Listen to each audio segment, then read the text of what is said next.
নাবালিকার অস্বাভাবিক মৃত্যুকে ঘিরে চাঞ্চল্য। মৃতদেহ উদ্ধার করতে এসে উত্তেজিত জনতার মুখে পুলিশ। পরিবারের দাবি, নাবালিকাকে ধর্ষণ করে গলায় ফাঁস দিয়ে মেরে ফেলেছে রাজ্জাক ডাক্তার।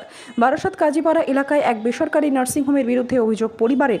এই ঘটনাকে কেন্দ্র করে উত্তেজনা ছড়িয়েছে কাজীপাড়া এলাকার ওই বেসরকারি নার্সিংহোম চত্বরে। প্রসঙ্গত, বারাসাত কাজীপাড়ায় একটি বেসরকারি নার্সিংহোমের পাশের বাড়ি থেকে বছর 11-র এক কিশোরীর অস্বাভাবিক মৃতদেহ উদ্ধারকে কেন্দ্র করে চাঞ্চল্য ছড়ায় বুধবার দুপুর 2:45 নাগাদ বেসরকারি হাসপাতালের ছাদে এক কর্মী গেলে সেখানেই কিশোরীর মৃতদেহ পড়ে আছে দেখতে পান। তবে জানা গিয়েছে ওই নাবালিকার পরিবারের আর্থিক পরিস্থিতির কারণেই নাবালিকা রাজ্জাক ডাক্তারের বাড়িতে থেকে পড়াশোনা করত। যদিও পরিবারের দাবি, ওই নাবালিকা ওই নার্সিংহোমে কাজ করত। কাজ করতো এখানে। কতদিন ধরে কাজ করতো? কাজ করতে আজ 3 বছর হয়ে গেল। কি কাজ করতো? ওরা বাড়ি রেখিল, কে আমার বাড়ি থাকবে, অল্প অর্ধেক থালা বাসন করবে,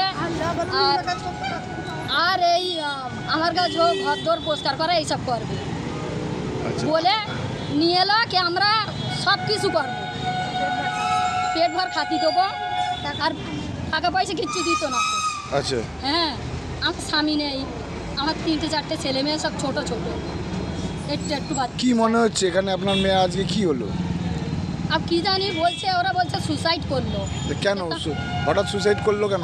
হঠাৎ করলো ওই তো জিজ্ঞেস করছি। আজ 7 দিন আগে আমার মেয়ে ফোন করলো ভালোভাবে, কে মা এই কথা আমার সঙ্গে বললো কে মা আমি এখন আসি, কিছুদিন থাকি, দেখি পয়সা করি যদি দেয় ভালোভাবে তাহলে থাকবো।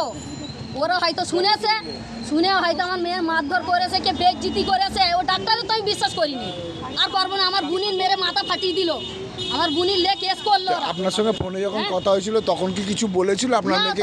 কোনো কথা বলিনি। আমার মেয়ে, আপনার মেয়েকে কখনো মানে অসম্মান করা হতো বা শারীরিক নির্যাতন করা আমার হতো? মেয়ে একদিন বাড়ি গেল তখন বলছিল কে আমি ডাক্তারের গাড়িতে, রাজ্জাকের গাড়িতে আমি যাব না।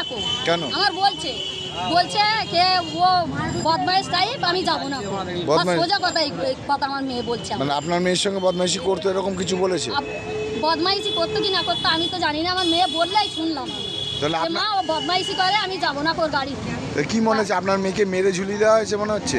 আমার এই লাগতেছে কি আমার মেয়ের মেরে মারধর করেছে, হদ্দমার মেরে ফেলেছে, তারপর ঝুলকে দিল, এই করলো। আমি তার আগে আমি কিচ্ছু জানি না। আমার মেয়ে চাইবা কি ডাক্তারের বিরুদ্ধে, রাজ্জাক সাহেবের বিরুদ্ধে কি আপনি রাজ্জাক সাহেব অভিযোগ করবেন? হ্যাঁ, থানায় কি অভিযোগ করবেন? কি আমি কেস করব সোজা। আমার মেয়ে চাই, আমি আর কিচ্ছু চাই না। আমার মেয়ে যেরকম ছিল সেরকম আমার মেয়ে। আপনার মেয়ের মৃত্যুর জন্য কে দায়ী? হ্যাঁ, আপনার মেয়ের মৃত্যুর জন্য কে দায়ী মনে হচ্ছে? রাজ্জাক। আপনার মেয়েকে কি রাজ্জাক মেরেছে? রাজ্জাক ছাড়া কেউ মারি। আপনি কি ডাক্তার রাজ্জাকের বিরুদ্ধে কি অভিযোগ করবেন? রাজ্জাকের বিরুদ্ধে আমি কেস করব। আপনি কে? হ্যাঁ, আপনার নাম কি? আমার নাম নাজমা। আপনার মেয়ের নাম? মেয়ের নাম তারামণি। হ্যাঁ। এখানে থাকতো, কাজ করতো, তাই তো? হ্যাঁ, 3 সাল থেকে কাজ করতে। আজকে কি অবস্থায় পাওয়া গেছে জানেন? কি অবস্থা? আপনার মেয়েকে কি অবস্থায় পাওয়া গেছে জানেন? বেজ্জতি করেছে ওরা, ঝুলকে দেছে, বাস এই জানি আমি। বাস আমি কোনো কথা শুনতে চাই না। আর আমি এই আস্তে রাস্তায় শুনেছি, বলতেছে কাল ওখানে ঝামেলা হয়েছে, রাজ্জাক ডাক্তার সব মিলে মেয়েটার মেরেছে। এক্ষুনি আমি এখানে শুনলাম দোকানে বলেছে রাজ্জাক ডাক্তার ভর্জনা মেরেছে মেয়েটা। পুলিশের কাছে অভিযোগ করবেন, তাই তো? হ্যাঁ, অভিযোগ করো। কোথায় বাড়ি আপনাদের? আমার বাড়ি গুড়িরহাট, বাসিদেবপুর গ্রাম। কোন হ্যাঁ? কোন থানা? দেওঙ্গা থানা।